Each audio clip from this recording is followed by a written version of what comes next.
تو آپ کو بتائیں کہ پشاور سے گزشتہ روز روانہ ہونے والی جعفر ایکسپریس 300 مسافروں کو لے کر کوئٹہ پہنچ گئی۔ ریلوے اسٹیشن پر ڈی ایس ریلوے عمران حیات نے مسافروں کا استقبال کیا۔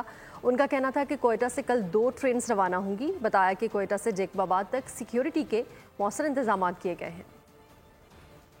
پشاور سے یہ گاڑی آئی ہے جی، ابھی جو آپ کے سامنے آئی ہے، اس کے اندر ابھی 9 ڈبے لگے ہوئے ہیں، 9 برابر 18 کے، اور اس میں پیسنجر آپ دیکھ رہے ہیں کہ 200-250 کے قریب تو مجھے نظر آ رہے ہیں، کیونکہ اس سے زیادہ اتنے پیسنجر اس میں آئے ہیں۔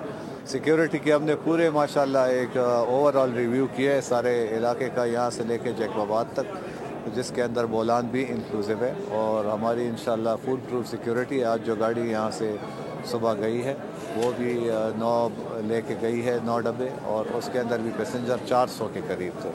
تو صبح بھی انشاءاللہ ہمارا ارادہ ہے، صبح ہم 2 ٹرینیں چلائیں گے، ایک عید اسپیشل چلائیں گے اور ایک جعفر ایکسپریس چلائیں گے۔